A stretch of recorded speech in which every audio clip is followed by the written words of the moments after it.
Quand un pionnier ouvre la voie, tout le monde peut enfin jouer au super génie et prétendre pouvoir mieux faire que lui.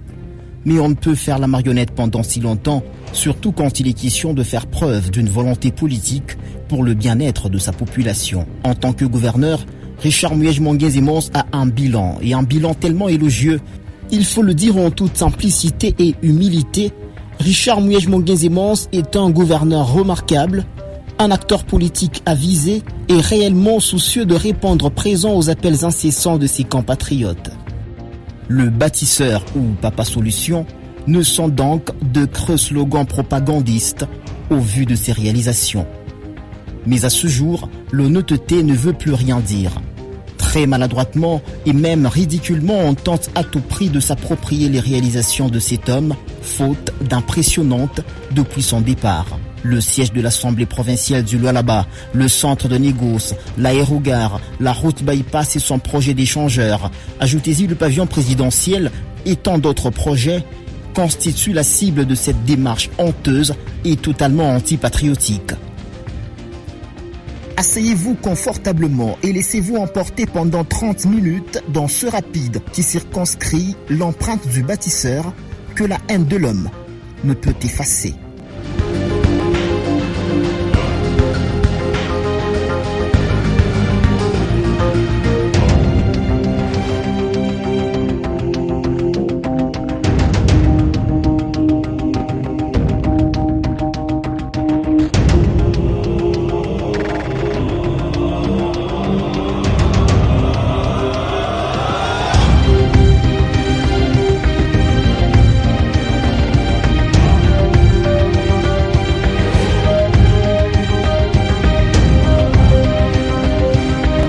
Pendant plus ou moins 5 ans, un homme a remué ciel et terre pour susciter de l'espoir et imprimer une dynamique de développement dans un environnement où tout était sens dessus dessous. Après une farouche bataille, celle de répondre aux besoins sociaux urgents de sa population tels que l'eau et l'électricité, dès son arrivée en tant que commissaire, Richard Muyej-Manguez-Mons, gouverneur de la province du Lualaba, s'était tout de suite engagé sur un front trop posé. Faire passer le Lualaba d'une province qui n'avait pour acquis que ses limites géographiques à une province pilote.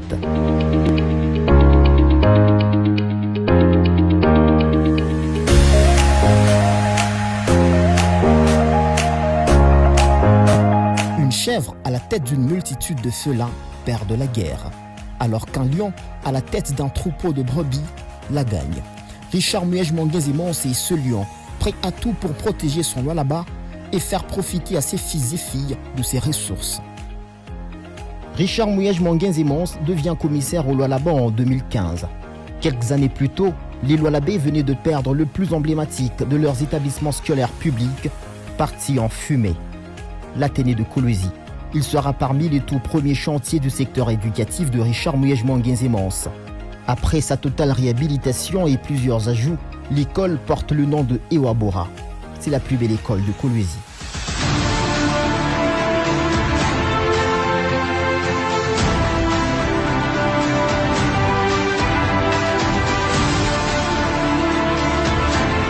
Dans ce même programme de réhabilitation des infrastructures éducatives, l'Institut Kawaya, l'école Kawaya et l'école Sifa de l'église kimbanguiste située à Kasulo étaient également bénéficiaires. Toujours à Kasulo, l'école Garingaz, alors dans un état très piteux, le gouverneur bâtisseur Richard Muyej-Manguez-Mons l'a totalement démoli et rebâti dans un délai record. Ce geste est resté gravé dans les cœurs de toute une population et a réactivé les ambitions des apprenants. Ces 3 écoles ont été construites avec l'accompagnement financier de la Rabobank qui a participé dans l'érection de 2 écoles et de la CEDEM qui a appuyé la construction d'une école. Les pédagogues estiment que la qualité du cadre influe sur le processus d'apprentissage. À l'intérieur de la province, comme ici à Kayembe, de nouvelles salles de classe ont été construites et équipées dans cette école. Lors de son inauguration, le gouverneur Richard Muyej-Manguez-Mons avait répondu aux besoins de sa population, celui de construire une autre école. Le projet avait démarré aussitôt après, ce qui fait un total de 2 écoles à Kayembe. Même chose un peu plus loin, à Muchacha, chef-lieu du territoire. Ces salles de classe que vous voyez sont les premières depuis les 4 décennies d'existence de cette école. Après l'inauguration, Richard Mouyej Monguenzemons a ordonné la construction d'une autre école. Ici aussi, grâce à cet homme, dit le bâtisseur, 2 écoles ont été construites dans un laps de temps. Un véritable bonheur pour cette population, surtout pour sa jeunesse, relève de demain. Le territoire de Sandoa, lui, est encore un peu plus loin de Kolwezi, à plus ou moins 450 km. Richard Mouyej Monguenzemons a fait réhabiliter l'Institut des développements industriels et agricoles, il y a son sigle, alors qu'il n'existait que de nom, depuis de nombreuses années.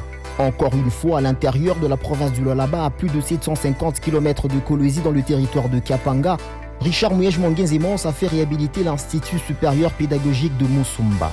Ces auditoriums ont été complètement refaits. L'image qu'il présente à ce jour n'a rien à voir avec l'ancienne. Faire mieux et excellemment bien pour sa population est le leitmotiv de Richard Mouyej Monguenzemons. En tant que patron de l'exécutif, il a décidé que chaque année scolaire, la province du Lualaba soulage les parents d'élèves finalistes en prenant en charge la totalité des frais de participation aux examens d'État. En même temps, il décidait d'octroyer des bourses d'études aux élèves finalistes des humanités qui se distinguent. Ces derniers prenaient la direction de Chypre pour continuer leurs études universitaires.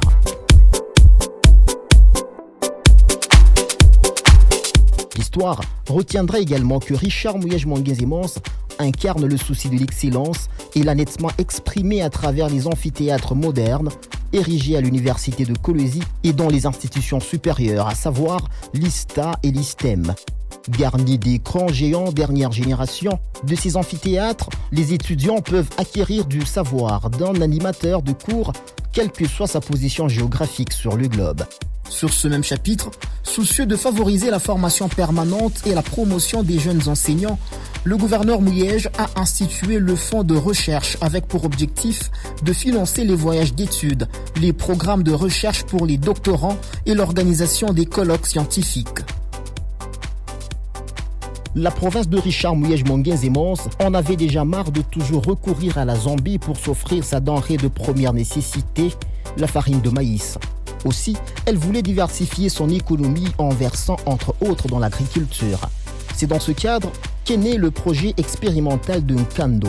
3000 hectares de maïs ont été cultivés par le gouvernement et parallèlement, les petits agriculteurs ont cultivé 6000 autres grâce justement à l'appui en intrant du gouvernement. Et sa vision était que progressivement, chacun des 5 territoires de sa province en cultive 5000 chaque année. Sur le marché, la concurrence était devenue forte, la population y trouvait son compte. Toujours dans les secteurs agricoles, Richard Mouyej Monguenzemons peut être fier d'avoir réussi à relancer le projet des champs de semences dans les territoires de Lubudi, la Sagrissime, dont les premières productions d'intrants ont servi la population de la région. La Sagrissime vient de gagner la confiance du nouveau partenaire dans la dynamique de relance de la Cimencat pour asseoir davantage ses structures. Hormis le secteur agricole, Richard Mouyej Monguenzemons a misé aussi sur le tourisme pour diversifier l'économie de sa province. C'est dans ce cadre que certains sites touristiques ont été ciblés, à l'instar de Tchatuta dans le territoire de Muchacha et la chute des Cailloux dans le territoire de Lubudi. Pour ces projets, le gouvernement a basé sa stratégie sur le partenariat public-privé. Plusieurs réunions et visites ont été effectuées. C'est d'ailleurs dans ce cadre qu'il a produit en collaboration avec NeoCity, une maison d'édition de France, le Petit Futé, un manuel de 144 pages dans lequel l'inventaire des sites d'attractions touristiques a été présenté. Lui-même, fils d'une mère vendeuse au marché, Richard Mouyej Monguenzemons a toujours eu une énorme considération pour ces femmes battantes. Pour améliorer leurs espaces de travail, des marchés ont été construits. Entre autres, le marché Kanzenze, le marché Mouyej, le marché Kanina, le marché Mutoshi et un autre marché dans le territoire de Lubudi. Comme présenté dans l'introduction, le paradoxe entre l'immensité des richesses et le vécu quotidien de la population était énorme à l'arrivée de Richard Mouyej Monguenzemons. L'eau et l'électricité étaient des denrées rares. Il fallait donc un coup de pouce magistral aux services étatiques déconcentrés, à savoir la SNEL et la Régie des eaux pour soulager la population. Adduction d'eau par-ci, forage des puits par-là, transformateur par-ci, tirage des lignes électriques et achat des équipements nécessaires par-là.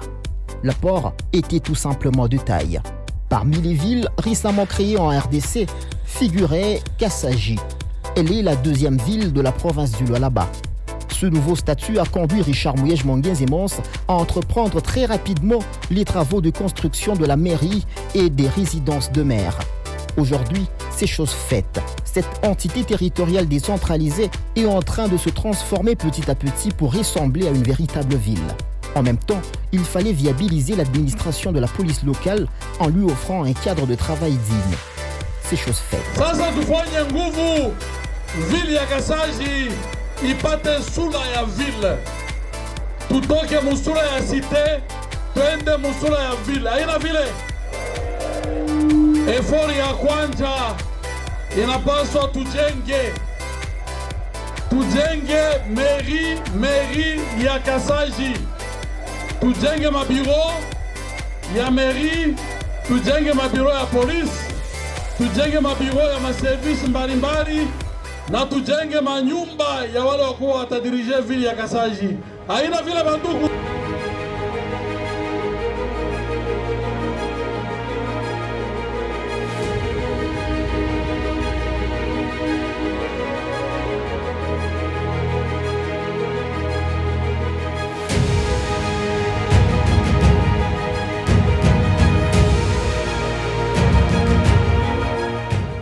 Dans le souci de couvrir le déficit en termes d'engins routiers, Richard Mouyej Manguin-Zemons s'était résolu d'offrir à sa province un atelier qui a servi et qui continue de servir dans la praticabilité de la route nationale numéro 39 principalement dans un programme dit de pointe à temps, c'est-à-dire le gros du travail est d'en finir avec les bourbiers. À plusieurs reprises, Richard Mouyej Manguin-Zemons a dépêché son ministre en charge des infrastructures, Norbert Mbangu Mwangal, pour inspecter les travaux et s'assurer que le trafic n'est pas perturbé. Certainement très content de l'évolution. C'est la route qui va aller jusqu'à Dilolo. Il y a, comme vous le savez, deux sociétés qui ont été choisies. Là, nous venons de visiter le tronçon qui est en cours de réalisation par Trexet pour le compte de Sopeco. Le deuxième tronçon commence à Kamboulou. Vous avez vu par là où nous avons commencé la visite des engins à l'office de route. C'est vous dire que le travail se fait sérieusement. Je vais dire à notre jeunesse que les mots d'ordre simple, pas de polémique, on se concentre sur le travail, on a un retard à rattraper.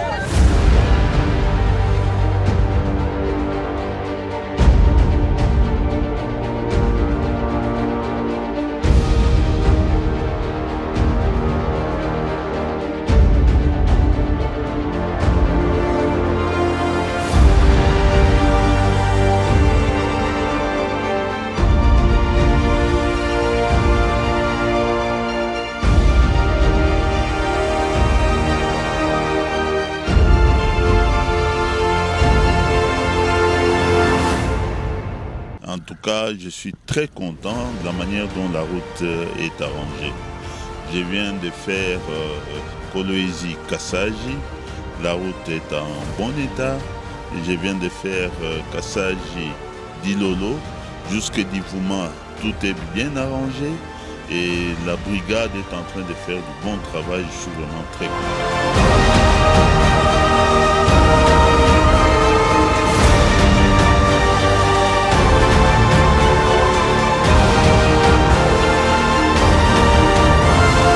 Pendant que les engins de la province s'assurent que le trafic sous la RN39 était toujours fluide, les travaux d'asphaltage de cette route nationale se poursuivent jusqu'à ce jour. Aujourd'hui, c'est plus ou moins 100 km déjà asphaltés. Les routes des agglomérations doivent être protégées des engins lourds pour leur vie, mais aussi des embouteillages que ceux-ci créent. Pour ça, Richard Mouyej Manguin-Zemons a décidé de créer la route de contournement dite bypass. Longue de plus ou moins 20 km, cette route évite aux engins lourds, surtout ceux qui transportent les minerais dans les entreprises, d'emprunter les routes des agglomérations pour entrer ou sortir des entreprises. Dans ce même souci d'éviter les embouteillages, Richard Mouyej s'est résolu d'élargir le tunnel. Cet ancien rendez-vous des bouchons de la ville a vu son espace être doublé. Il s'appelle depuis le 30 juin 2020, date de son inauguration, Pont de l'Alternance. C'était la plus technique des infrastructures routières de la province. Une autre route emblématique et certainement l'une des plus belles de la ville, construite dès le début de la prise de fonction de Richard Mouyej, c'est l'avenue du 30 juin. Ce petit boulevard mène vers l'Institut technique Mutoshi et la cité Gécamine qui porte le même nom. Autrefois, un véritable chemin de calvaire pour les chauffeurs et même la population. Depuis quelques années maintenant, conduire sur cette route est un véritable bonheur. Voici la chaussée Joseph Kabila Kabange. Presque enclavée, la cité Gécamine Kapata a été reliée au centre-ville grâce à elle. Elle exprime la volonté de Richard Mouyej à répondre positivement aux cris de détresse de sa population, d'où ce célèbre surnom Papa Solution. À l'instar de la cité Gécamine Kapata, la cité Gécamine Lulu était également enclavée. Autrefois, se rendre au centre-ville n'était pas une décision hasardeuse pour cette population, étant donné l'impraticabilité de la route. Il fallait attendre l'ère Mouyej pour tourner cette page sombre de l'histoire. Ce trajet de plus ou moins 18 km qui se parcourait pendant plus ou moins une heure, se parcourt entre 15 et 20 minutes sans arrêt, parce que la route est totalement asphaltée. Il est important de souligner que grâce au gouverneur Richard Mouyej Manguez-Mons, plus d'une dizaine de routes ont été asphaltées, telles que l'avenue Bondo, Boussanga, de l'hôpital, du théâtre, des sports, du 30 juin, l'avenue Likasi, Lualaba, Lukuni, Mama Mujinga, Mama Yemo, l'avenue Manono, Mukulueshi, Okito, Katakokombe, l'avenue Sablière, l'avenue Salongo, Sekebanza, Ikuku, Kasenga, l'avenue Lusanga, Mwero, Kafankumba, Kasombo, Lubudi, Kazembe. La liste est loin d'être exhaustive. En somme, Richard Mouyej Manguez-Mons, c'est 950 km de routes réhabilitées entre 2016 et 2020, soit 190 km par an. Dans ce total, il y a 150 km asphaltés, 200 km en cantonnage manuel et 600 km en terre battue. Le délabrement des routes en terre qui se manifeste à ce jour est justement dû à l'absence de l'entretien depuis bientôt 2 ans.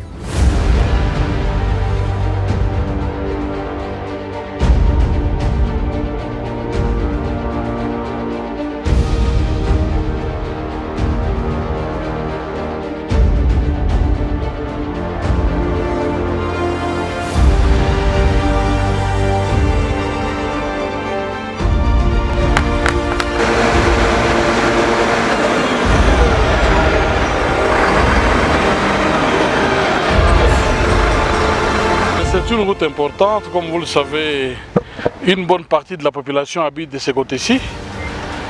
Les travaux vont commencer à partir du rond-point Malou jusqu'à la ligne haute tension, presque à l'entrée de la cité Mutoshi.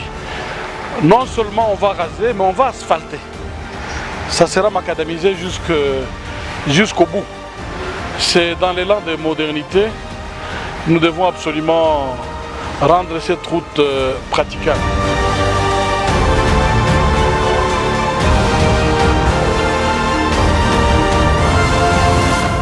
La construction du petit boulevard ou de l'avenue du 30 juin est partie du rond-point de l'Indépendance. Ce rond-point est une référence de la ville. Sur cette place, devenue un lieu d'attraction pour la population, est résumée un tout petit peu l'histoire du pays et de ses animateurs clés. De Kasavubu à Tshisekedi passant par les Kabila, Mobutu ou Lumumba, ces personnalités sont immortalisées pour cette jeune génération et les futurs. Dans les encablures du rond-point Mwangeji se trouve l'hôpital général de référence Mwangeji. Autrefois considéré comme un mouroir et cadre hospitalier pour pauvres, Richard Mouyej Manguez-Mons est venu changer la donne en le réhabilitant, ensuite en le plaçant au sommet de tous les hôpitaux tant publics que privés de la province grâce aux équipements médicaux de la récente technologie. Dans la même enceinte de l'hôpital général de référence Mwangeji, un centre de diabétologie a vu le jour.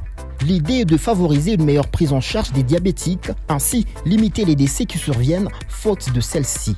Une clinique VIP a également vu le jour. Arrivé comme commissaire, Richard Mouyej Manguez-Mons et ses collaborateurs ont partagé un même bureau exigu dans un hôtel-restaurant de la place. Ils ont ensuite transité par l'ancienne résidence de maire qui a fait office de gouvernorat pendant 2 à 3 ans. Pendant ce temps, l'hôtel du gouvernement poussait comme un champignon dans un quartier autrefois périphérique. C'est l'actuel gouvernorat qui abrite aussi les ministères. revendiquant la tenue non rotative de la conférence minière et d'autres assises similaires en RDC qui normalement sont présidées par le chef de l'État. Richard Muyej Mongenze-Mons a fait ériger un espace de travail du président pour de telles circonstances qu'il a nommé pavillon présidentiel. Ici, le président peut retrouver plus ou moins un confort digne de son rang pour ses audiences. Je suis émerveillé et surtout la ville telle qu'elle est en train de s'étendre, c'est vraiment une chose merveilleuse. C'est la première fois que j'arrive en Colombie, je suis vraiment ébahi. Merci. Le gouverneur Richard Muyej Mongenze-Mons a également lutté pour que la Banque centrale du Congo ait un cadre somptueux de travail dans sa province, en lui offrant l'espace pour ses infrastructures et en convainquant les dirigeants de construire leurs bureaux et appartements selon le standing fixé par la province. À ce jour, l'hôtel du gouvernement, le pavillon présidentiel, la Banque centrale du Congo, vus côte à côte, font de ce site une véritable merveille. Je suis agréablement surprise. Je pense que le gouverneur a mis la barre très haut. Et c'est ça qu'on veut. On veut un Congo qui soit meilleur, un Congo d'excellence, comme le veut le chef de l'État.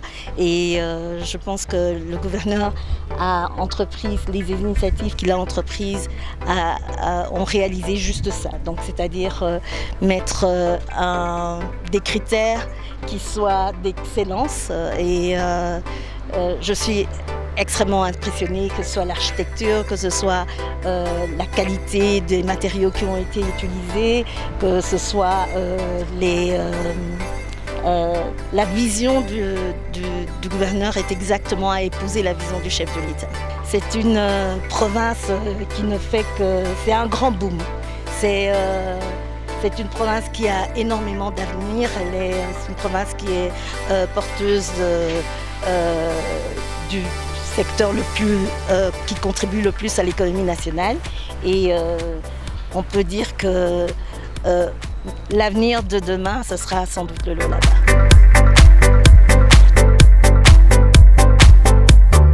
Les empreintes de Richard Muyej Mongenze-Mons sur le Lualaba sont indélébiles lorsqu'on est face à des réalisations de grande envergure telles que cette assemblée provinciale du Lualaba. Les deux bâtiments, c'est-à-dire celui qui abrite les bureaux administratifs et celui qui abrite la grande salle de plénière, mettent en vogue l'esprit bâtisseur de Richard Muyej Mongenze-Mons. Ici, chaque député aura son bureau de travail, ses collaborateurs aussi. C'est une exception par rapport à toutes les provinces de la République. Dans le Lualaba de Richard Muyej, les exceptions ne tarissent pas. L'homme a osé relever le défi en construisant une aérogare moderne. L'édifice est à sa phase de travaux de finissage. D'ici septembre, elle sera toute prête pour l'usage et sera la plus belle de la République. Nous sommes venus rendre visite au gouverneur de la ville. D'abord pour lui présenter nos civilités parce que nous venons d'arriver de Lubumbashi. Et aussi faire un état des lieux avec lui sur les projets de construction de la nouvelle aérogare et de l'allongement de la piste de l'aéroport de Kolwezi. Comme vous devez le savoir, c'est en partenariat avec la RVA, donc la province de Lualaba construit ça en partenariat avec la RVA. Nous devions discuter autour de ça pour voir à quel niveau se trouvent les travaux aujourd'hui, qu'est-ce qu'il faudra faire pour les accélérer, parce que nous voulons que cet aéroport soit opérationnel l'année prochaine. C'est d'abord une initiative de la province du Lualaba, c'est ce que nous devons dire. Et le gouverneur, comme un grand visionnaire, a été très content de recevoir la délégation venue de Kinshasa pour essayer encore de donner un coup de pouce.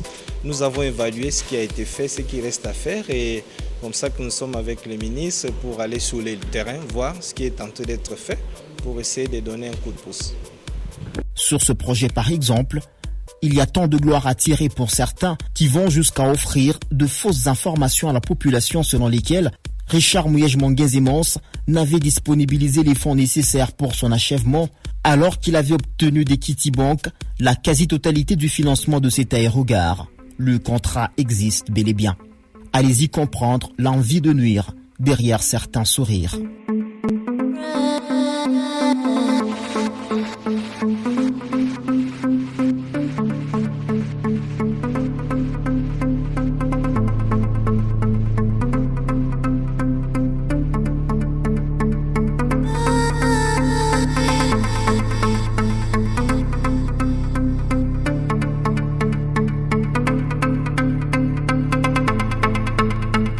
savez, le Lualaba, surtout son chef-lieu Kolwezi, avec tout ce qu'il y a comme investissement minier et ambition touristique, devrait déjà cesser d'être un lieu d'escale, un site d'escale. Kolwezi doit absolument et rapidement devenir un espace de destination. Un espace de destination. Et là, nous nous sommes engagés sur fonds propres en partenariat avec RVA pour réaliser cet aérogare. Et nous espérons que le gouvernement va nous accompagner dans la phase de l'élargissement et de l'allongement de la piste. Nous avons fait notre part et je ne crois pas que dans l'histoire de ce pays, qu'il y ait eu une province qui ait pris une telle initiative. Nous sommes la première province et nous le faisons parce que nous voudrions que cette province se développe et très vite. La province a des atouts, mais si on reste dans l'immobilisme, le développement ne viendra pas. Ce n'est pas une génération spontanée. Il faut poser des actes, il faut une grande vision, il faut une détermination, il faut une volonté politique forte. Nous essayons de répondre à toutes ces conditions pour que cette population qui nous observe comprenne l'importance et l'impact de ces projets miniers. Et nous essayons de nous atteler parce que nous connaissons les objectifs. Nous savons où nous allons et ce que nous cherchons. J'ai eu l'occasion de parler avec les autorités au niveau national pour qu'elles nous accompagnent dans ce que nous faisons parce que les bons pour le développement du pays peuvent partir d'ici.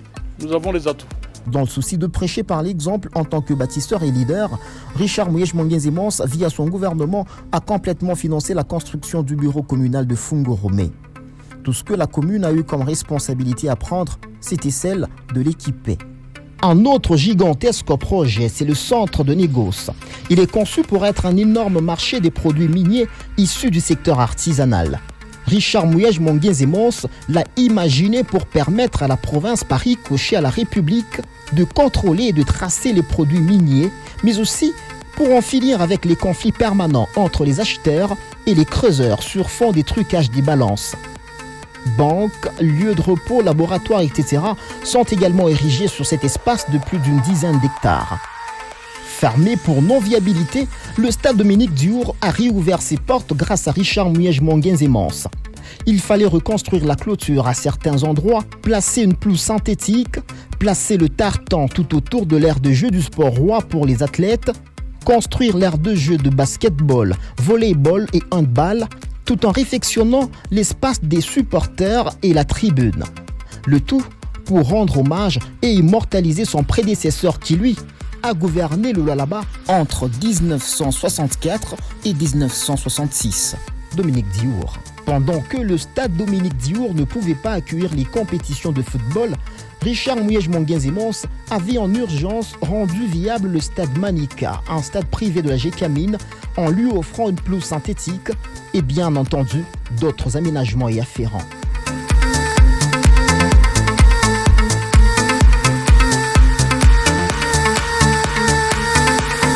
La construction, la reconstruction et le développement vont de pair avec la sécurisation des personnes et de leurs biens. Le gouverneur Richard Muyej Mongenzimons l'a très bien compris. Il n'a pas lésiné sur les moyens pour garantir ce droit fondamental à sa population. Il a fait de cette question sécuritaire son cheval de bataille. Pour réussir ce pari, il a dû renforcer les lignes des hommes en uniforme. Vous ne le saviez peut-être pas. Dans l'histoire de la PNC, dans le volet de la formation, on retiendra que l'une de ses récentes promotions au centre de Kassapa a été baptisée Promotion Muyej parce que le recrutement et le financement ont été réalisés par la province du Lualaba sous le leadership de son vaillant gouverneur. Allez-y apprécier le sens patriotique très élevé de cet ancien ministre national de l'Intérieur. C'est tout simplement admirable et exceptionnel. Ensuite, il a mis sur pied avec l'accord du général d'armée Célestin Mbala en CCO, entendez, Centre de contrôle des opérations. Il s'agit là d'un contrôle vidéo de tous les points chauds de la ville à partir des locaux de la police nationale congolaise. À cela s'ajoute l'octroi fréquent des charrois automobiles, le paiement des primes et bien d'autres avantages dans le but de motiver les policiers. La sécurité des populations et de leurs biens étant notre préoccupation principale, le gouvernement provincial s'engage à encadrer et à appuyer les actions de la police, de la justice et des services de renseignement.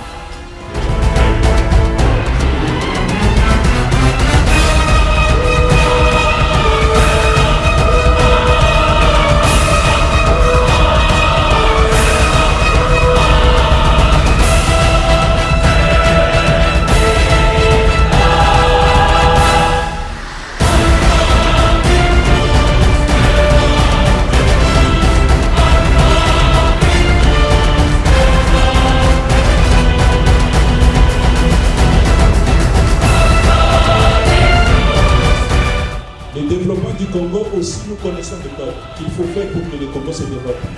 C'est deux éléments qu'il faut mettre dans l'appareil, dans le Congo, c'est la compétence et l'honnêteté. Justement, la chance du Lualaba aujourd'hui, c'est qu'ils ont à la tête de la province un homme qui a ces deux qualités. C'est un homme compétent.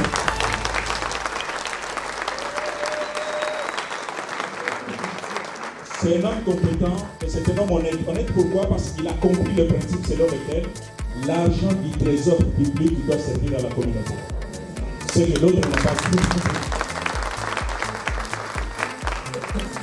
Les Bassoïdes disent Kula pesa ya serikali ni haramu. Détourner l'argent du trésor public, c'est un sacrilège. Et les gouverneurs Mouyej a compris cela. Aucune province au Congo n'est pauvre. Mais il suffit qu'on arrive à trouver ces oiseaux rares où on trouve un gouverneur compétent et honnête, chaque province va décoller. Je vous remercie. Richard Mouyej Monguezimons a insufflé la culture de bâtisseur à ses collaborateurs. Sous son leadership, la transparence dans la gestion de la redevance minière au niveau des entités territoriales décentralisées était une évidence. La commune de Manika, de Dilala, de Fungurume et le secteur Luilou ont excellé dans les réalisations telles que vous pouvez le voir sur ces images.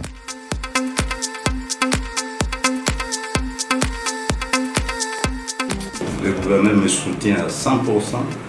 Chaque fois que je lui propose des idées, il me soutient. Certaines idées viennent de lui, il me dit, en tout cas, il me pousse à mieux faire.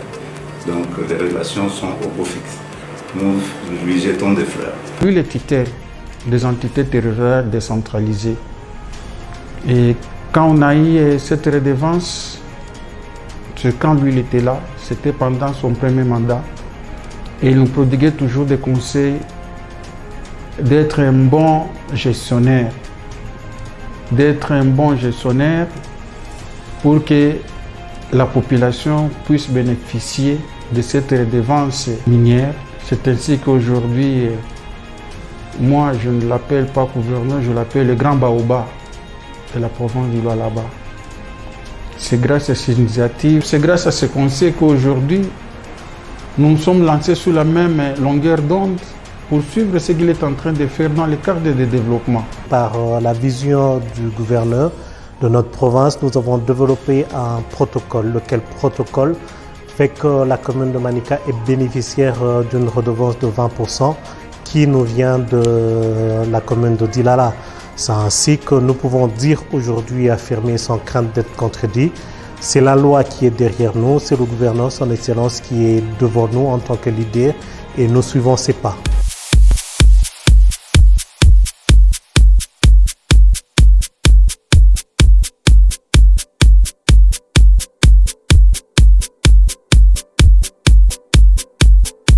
Aujourd'hui, la province du Lualaba, c'est la province phare de la République. Celui qui ne connaît pas, il souffre de la cécité politique. C'est-à-dire quand on dit qu'il n'y a plus de transformation, j'ai l'impression là c'est une mauvaise foi. Sur ce même chapitre, en passant, il faut dire que la conférence minière organisée en 2018 à Kolwezi a mis à nu l'insuffisance en termes de cadre d'accueil pour visiteurs, principalement les hôtels et les guest houses. Pour pallier cela, le gouvernement Mouyej avait mobilisé 5 millions de dollars pour permettre aux particuliers de finaliser les travaux de leurs édifices, ce avec un programme allégé et méthodique de remboursement.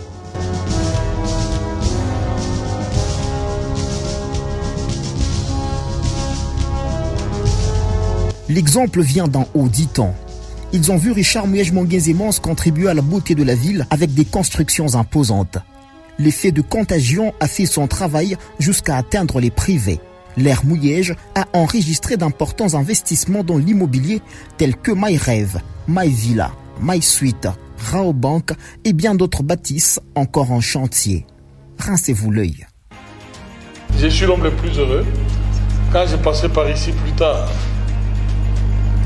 je me dirais, ça s'est fait pendant que j'étais gouverneur.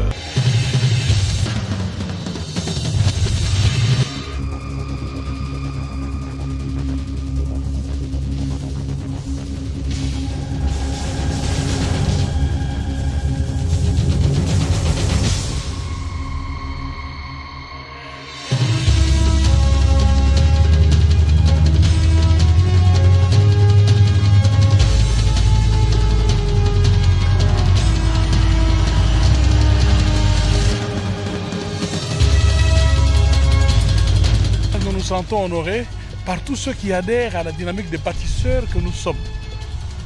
Vous avez vu le pavillon présidentiel, il y a beaucoup de commentaires là-dessus. C'est un atout parce que nous revendiquons le siège de la conférence minière du Congo. Nous voudrions, à l'instar d'Indab en Afrique du Sud, qu'au lieu de se balader dans toute la République, que les journées minières s'organisent sur un site. Cela va nous pousser à investir. Nous avons déjà le bureau du président de la République, qui est le président de la conférence minière. Nous sommes en voie de commencer les travaux de la résidence au même moment que l'amphithéâtre qui recevra nos invités. C'est une énorme salle de 1200 places. C'est en cours. Nous tenons après notre passage que nos enfants et les petits-enfants disent qu'il y a eu une génération de bâtisseurs. C'est dans cette condition que même dans nos temps, nous serons à l'aise. Mais partir et ne rien laisser, juste les slogans, non, c'est tout, sauf nous. Richard Muyej-Mongenze-Mons est incontestablement un monument vivant pour le Lualaba, n'en déplaise à ceux qui ne sont à l'aise qu'avec le mensonge. Alors, mentez, mentez, mentez, remontez même. Il en restera toujours quelque chose. L'opinion est très clairvoyante et sait qui a fait et qui fait quoi pour elle.